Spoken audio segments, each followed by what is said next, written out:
Hello there, and welcome to episode 5 of the AMLET podcast.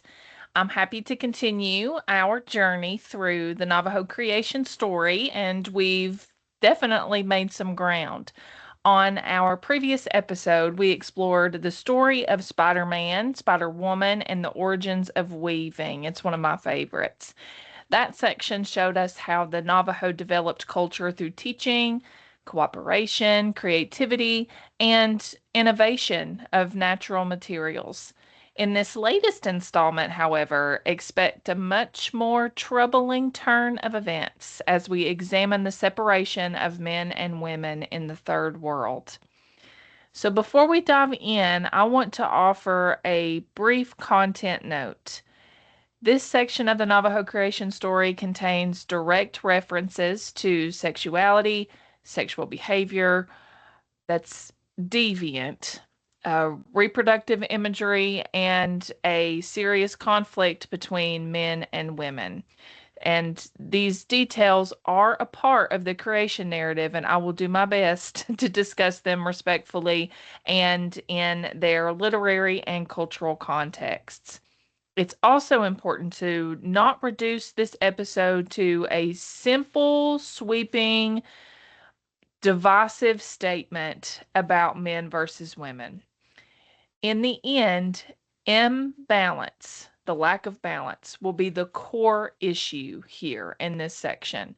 Both groups become convinced that they can exist independently. Both underestimate what the other contributes, allow anger to interfere with the relationship, and I would go as far as to say that it's anger and pride. And eventually they'll discover that separation and it just harms the entire community. So, as I've done in many of our episodes, hold this question to guide us through our episode. What happens when interdependence is mistaken for weakness? What happens when interdependence is mistaken for weakness? So, as usual, open your text and follow along with me and take notes where you feel inspired to. So, let's begin. One day, First Man brought home a fine deer that he killed. First Woman said, "I thank my vagina for this deer." First Man demanded to know what she meant. "I mean that you bring me food because you wish to have sex with me," she said. "But we women can live happily without men. We're the ones who gather the food and till the fields. We have no need for men." First Man grew angry and called all the men together. "The women think they can live without us," he told them. "Let us see if that's true." So that escalated quickly. Lots of drama. So, if we think back to the very first part of that paragraph, the conflict begins with food. First Man returns with a deer he has killed, presumably expecting the first woman to acknowledge his contribution to the household. And I think all of my listeners here, if you're in my class or if you're not, you recognize this need for acknowledgement, especially if it's a partner or somebody that you really care about. First Woman responds with her provocative statement that I will not repeat, which is likely still very startling to audiences today. But the bluntness of it all is really what we should be focusing on because it's a challenge. She challenges him. First Woman argues that First Man's labor is, in more of our contemporary terms, it's transactional. In her view, he brings food because he desires sexual access and companionship. So she's essentially saying that his contribution exists within a relationship of exchange instead of something intrinsic. So, First Man naturally is offended because he understands her statement as dismissive. Up to this point, he's hunted, He's taken risks, provided food, and instead of receiving gratitude, he hears First Woman reducing his work to only sexual motivation. The argument, therefore, begins with two people interpreting the same relationship differently, and neither pause to understand each other. I think I've seen this film before. It is so familiar, I think, to many of us. So, hopefully, we can all put ourselves in the conceptual shoes of this disagreement, and the kind of unfortunate transactional nature of the escalation of this conflict. So, First Woman's next claim in that paragraph stings a bit worse. She says that women could live happily without men because women gather the food and cultivate the fields. It's a more abstract weapon of questioning whether men have any necessary role in the community at all. So, pure marginalization and really dehumanization and like dequalifying the value of first man as a husband, but then also as a human being. So, first man responds in the same spirit. He gathers the men to propose an experiment rather than asking the first woman what she means or attempting to resolve the conflict. So it's kind of like if if we see these two figures, these two characters in the Navajo creation story, one escalates and gets mad, and then the other escalates and gets mad and just decides to do the same thing that the other wanted to do in anger. That is a recipe for disaster. But essentially, it's an action that says, let us see whether the women can live without us too. At this moment, private anger, this is really where the first man kind of escalates the conflict a little bit farther than the first woman did because they take this private anger, he does, and the other man, and it is expounded and compounded into public division. It's taking a private problem and making it public. As in the Navajo tradition, personal behavior affects communal harmony, and we've seen that. It is affecting it even worse now in this section. One person's jealousy, betrayal, anger, or pride is going to ripple outward and affect everybody else. So let's return to the text for just a little bit more drama. The men and the two hermaphrodite twins crossed the river to the north bank, carrying the grinding stones and bowls and baskets that the hermaphrodite twins had made and the axes and hoes that the men had invented. So earlier in the story, in a previous episode, the crossing of the rivers, those rivers represented connection. But here, the river is now a boundary. That is a huge, like, transformation. It's devaluing that and decentering the river from its original meaning as something that connects. The great female river and the male river crossed one another at the crossing of the rivers, and their intersection represented that balance and relationship. Now, this water is going to separate men and women. The same natural force that once signified meaning, it literally becomes a barrier between them. The men cross to the north bank and take the tools with them. These include grinding stones, bowls, baskets, axes, and hoes, all of which come from different sources. The genderless twins made some, the men invented others. And so the list here tells us that the community's survival already depends on many forms of labor. And it seems like we've not really been in the third world for that long, but they have developed these means for survival, and there are so many different contributors. Not one group alone created everything. It required some sort of collaboration. And now those tools have been separated from the whole. So the presence of the Nodley twins complicates this rigid division between male and female, as the title of this section may suggest. The story has already introduced people who do not fit into a binary category, so their presence kind of should be a sign to us that the social world is more complex than the argument between first man and first woman and what that suggests. The community attempts to divide itself into two opposing groups, but creation itself has never been quite that simple for the Navajo. The tools in this paragraph also reveal the practical cost of separation. The women retain their agricultural knowledge, but many of the tools needed to carry out that work are across the water now. The men possess the tools, but they have also separated themselves from the women's knowledge, labor, companionship, and reproductive roles. So something taken, but something left behind. And I can't help but think about the Navajos' view of power, or at least what they're connoting about power in this paragraph. Both man and woman first focus on what they personally contribute, while neither fully understands the value of what the other provides until that contribution is absent.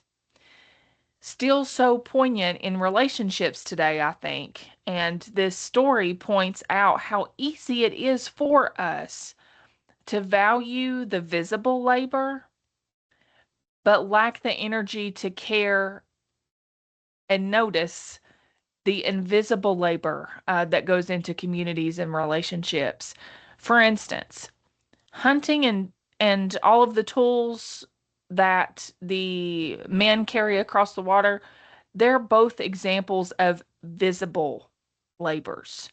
But food preparation, gathering, planting, caregiving, and relationship building are traditionally seen as invisible labor that's often overlooked. And so, before we even get into some of the more distressing parts of this section, hopefully we're feeling in our hearts that survival requires both the visible and the invisible labor that each men and women are representing conceptually, but then also the tools that they have with them. That's something taken and then something left behind. So let's keep reading and listening along in the Navajo Creation Story. The women bared themselves along the bank of the river and called out to the men, saying, "See what you're missing?"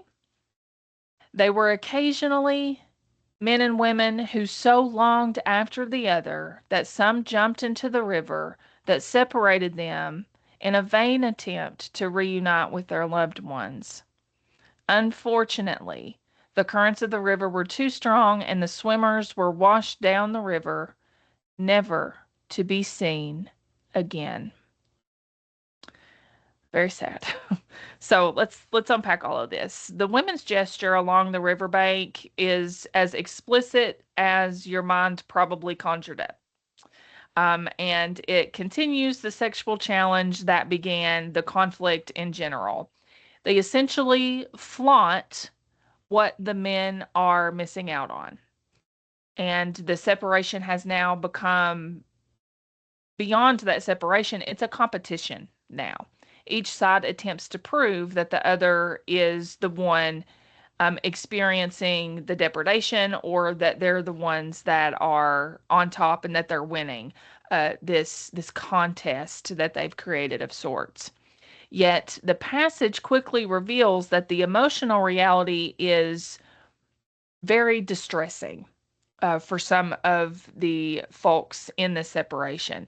Some men and women long for one another to the point that they attempt to cross the river to get back to their partners and families and loved ones.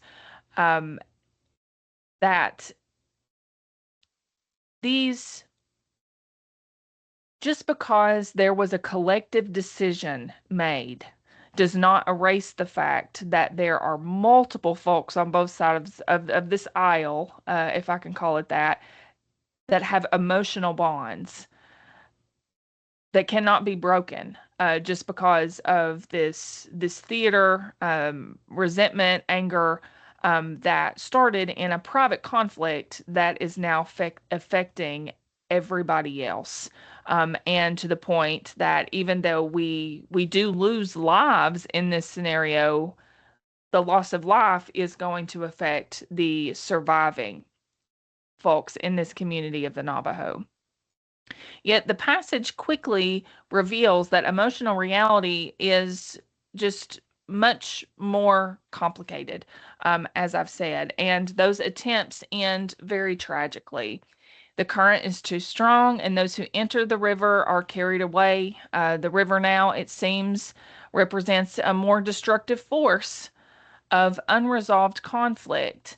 We know well that water can heal and it can sustain. But if you're listening from East Tennessee or someplace who experiences flooding, we know that in East Tennessee we continue to experience a lot of destruction from water. It can completely flatline communities. And it's that inherent power to either do for good, or necessarily for that destruction. So once division becomes powerful enough, individuals may not be able to overcome it through desire alone. There's going to have to be some other stuff go on. And so, power, again, especially when wielded towards separation, is going to affect people unevenly. And for a contemporary reader, you're like, man, you want justice for the person. But we've already seen that sometimes justice and compassion, and individual accountabilities are maybe not at the forefront or the center of Navajo destruction and justice. So, for instance, the leaders may declare that a principle is true, but ordinary people are the ones who suffer and bear the consequences. And because we've got first man and first woman, there's some sort of air and power that comes with that.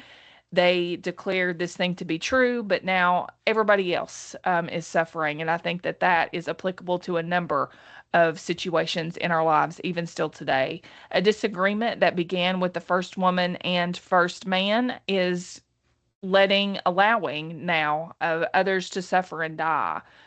So the story, as a result, may be warning us, if I can be so bold, that about the dangers of allowing wounded pride to become collective policy. So I'm going to say that one more time. I think that this story is warning us at this stage about the dangers of allowing wounded pride to become collective policy, and apply that where you think it best fits. And so take heart with the extra turn of events in the story, and listen along. For 4 years, the men and women lived apart. During this time, the food that the women harvested became less because they had no tools, while the men grew more and more food. But each group longed for the other. So the separation lasts, of course, 4 years, because the Navajo equate four with balance. So hopefully there's a little bit of hope in that four that we can restore a little bit of the disorder that we've witnessed so far in this story. This time, instead of signaling harmony, this four is um, giving us a little bit of hope, yes, but it's a collective testing period. The groups are given enough time and a balanced time to experience the full consequences of their decision, like the women's harvests declining because they lack tools, but the men see an increasing number to their food amounts. At first glance, this may seem to prove the first man correct, but there's more. Material success, like their food, tools, and productivity, do not end the man's suffering. Sure, they got more food, but they are painfully lonely. The women also continue to possess knowledge, community, and labor, yet they struggle without the access to tools that they had to support their work before the separation.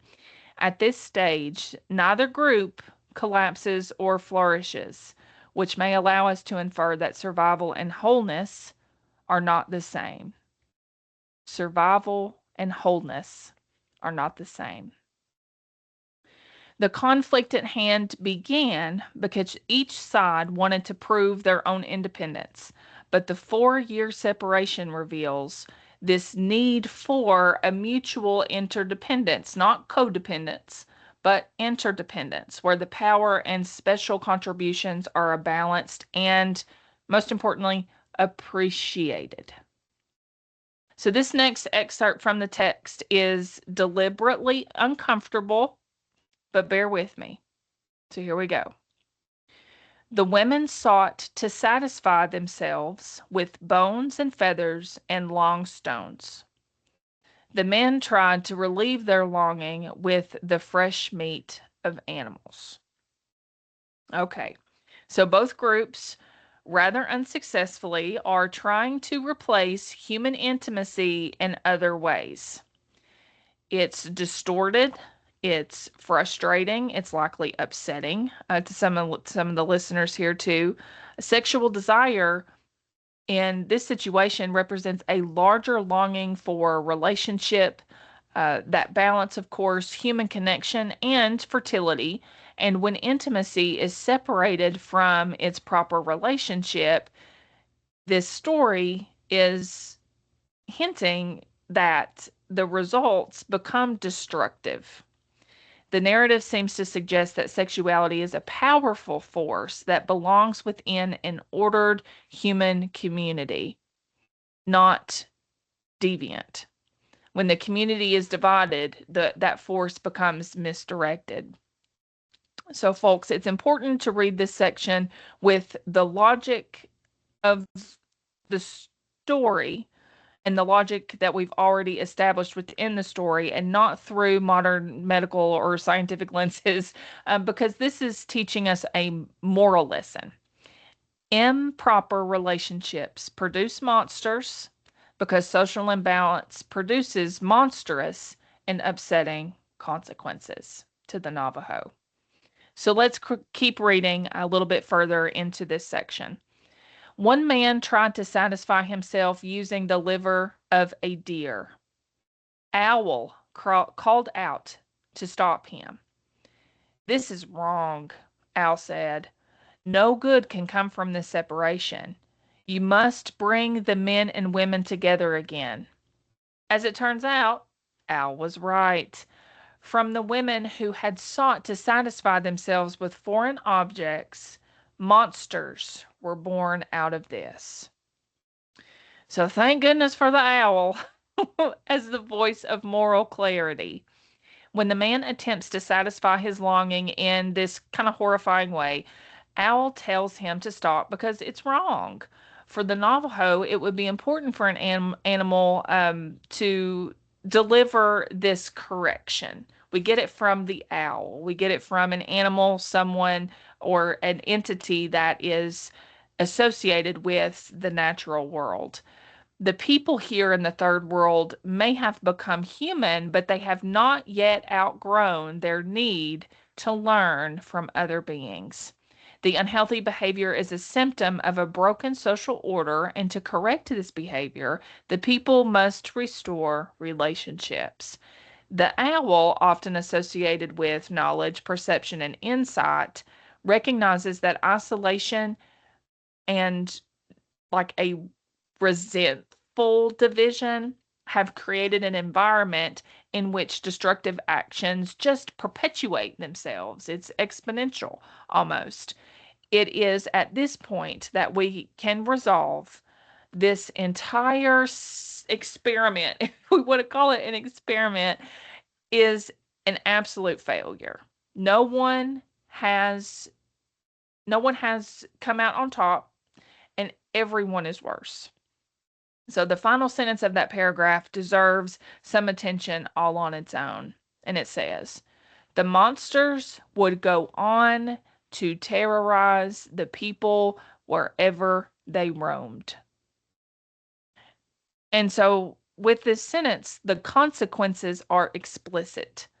From the women's actions, monsters are born. These monsters will later terrorize people, and the consequences of this imbalance will outlive the people who created it. A community's unresolved conflicts are inherited to the next generation. And this narrative also is not allowing first man and first woman to reunite and pretend that nothing happened, because clearly their disagreement made the world worse. And here we will begin the last paragraph of this separation of men and women in the section of the Navajo Creation Story. The one man spoke to the other men. Finally, they all spoke to the first man. First man called across the river to first woman and asked, "Do you still think you can live alone?" "I no longer believe I can," she responded. "I am sorry I let the things you said make me angry," first man said. So, in other words, the man carries Al's message to the other men, and the men then approach first man. This sequence illustrates how change moves through a community as a ripple effect, and wisdom travels through relationship yet again. First man calls across the river and asks first woman whether she still believes women can live alone, like she had proclaimed. Her response is direct, and first woman will habitually be very direct. She's like, "I no longer believe I can." Effectively, she admits that her earlier claim was wrong, and I appreciate, and I think other readers can appreciate, that she does so with humility. Uh, doesn't give an excuse. It just says, "I no longer believe I can." Furthermore, First Man also apologizes with, quote, "I am sorry I let things you said make me angry." And what a way to dissolve a conflict with an apology and directly for what they're apologizing about. And he acknowledges his own reaction to her hurtful words. Sure, those words did hurt him, but he chose how to respond. Took him 4 years to have this moment of growth, but here we are. He turned while monsters grow from women, and that's the part that made the world worse. The thing that the men did, and especially what first man does, is that he turns that personal argument into a public problem, and it opened the door for many of the other terrible things that happened. The reconciliation requires both parties to abandon the pride that they had at the earlier part of the section.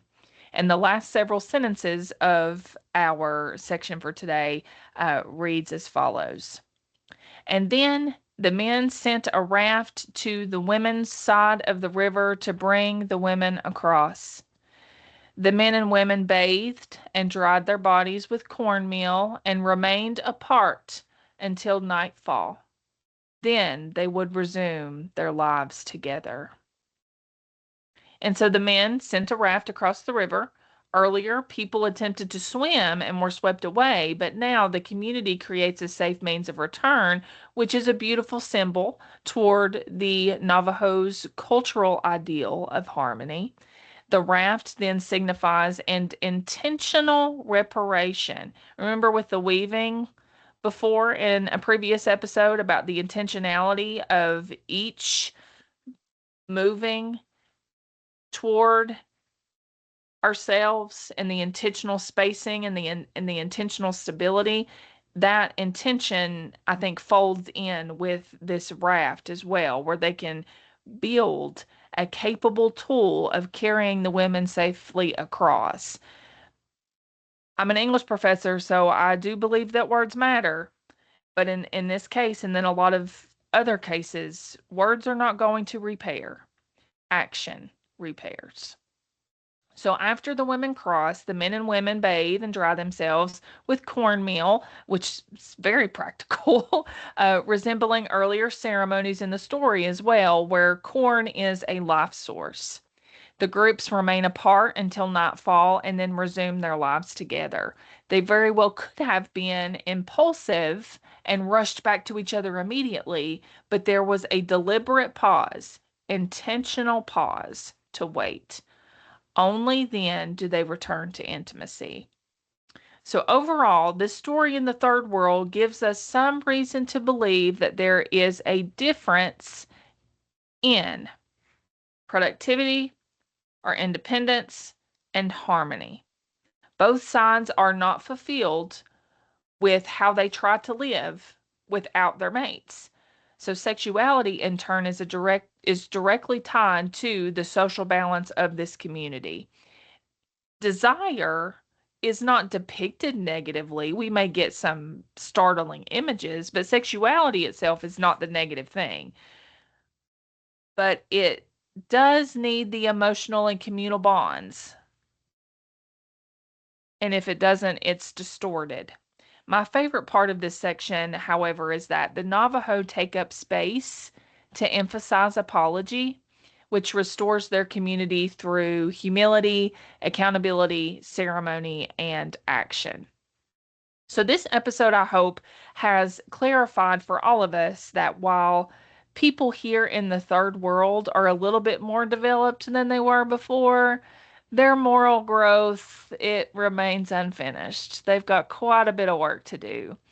Most important to our exploration of this section, human beings must repeatedly choose balance. This is not a one and done, and it will be over and over with, over and over again. Even with technology and conflict, may seem to make things easier and feed their ego, and those tools may seem to contribute to the harmony and balance, but we have to repeatedly choose balance and order and harmony and act to make it happen. So let's return to the opening question that I posed at the beginning of this episode. What happens when interdependence is mistaken for weakness? Well, it's disaster.